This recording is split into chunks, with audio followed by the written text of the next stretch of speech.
ఏందిరా ఇదే? నేను ఎప్పుడు వచ్చాను హాస్పిటల్కే? ఫుల్గా తాగేసే యమహా బైక్ అనుకుని ఎనుము మీద సవారీ చేసినావు. అది నేను ఎగిరి తన్నింది, అందుకే ఎగతి నీకు. ఏంద్రా ఇదే?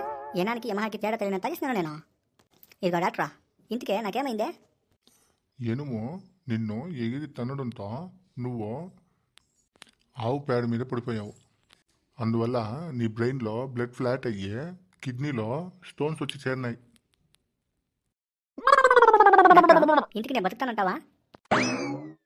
చిన్నగా ఒక ఆపరేషన్ చేయాలి నీకు, అప్పుడు కానీ ఏది చెప్పలేం. అవునా?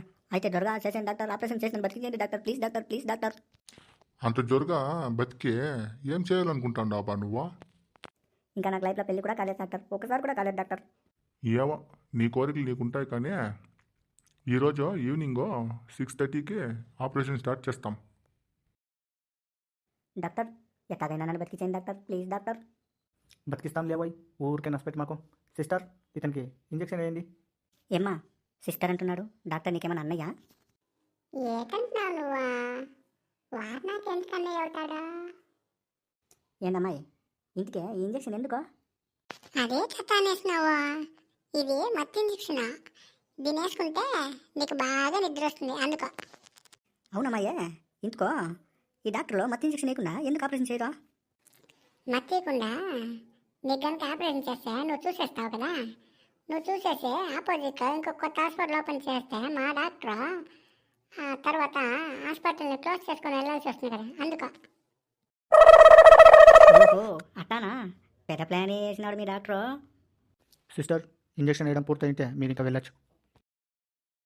6వ క్లాస్ చదువుకున్న నేను ఆపరేషన్ చేస్తూ ఉన్నాను. ఇప్పుడు ఏం చేయాలి నేను?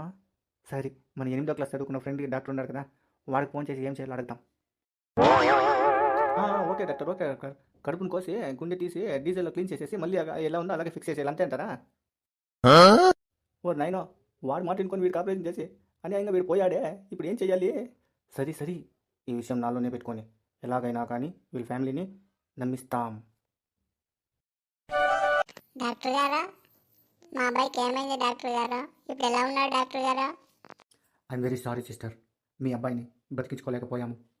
ఏం డాక్టర్, ఏం చెప్తున్నావు డాక్టర్? ఏమైంది డాక్టర్ నా కొడుకు? నీ కొడుకు పేడ మీద పడిన ఫోర్స్లో అందులో ఉన్న వైరస్ అంతా నీ కొడుకు మెదడులో చేరుకొని మెదడంతా మొత్తం తినేసిందబ్బా, అందువల్ల. అయ్యో భగవంతుడా, నాకే ఎందుకయ్యా ఈ పరీక్ష? అన్యాయంగా నా కొడుకు చనిపోయాడే. అంతా భగవంతుడి వింత నాటకం సిస్టర్. బిల్లు 15 లక్షలైంది, కట్టేసి బాడీని తీసుకెళ్ళిపోండి. ఈ ఆఫర్ మీద చాలా బాగుందే. ఇలాంటి పేషెంట్లు ఇంకొక 40-50 మంది వస్తే ఇలాంటి హాస్పిటల్ ఇంకొక 5-6 కట్టేయచ్చు.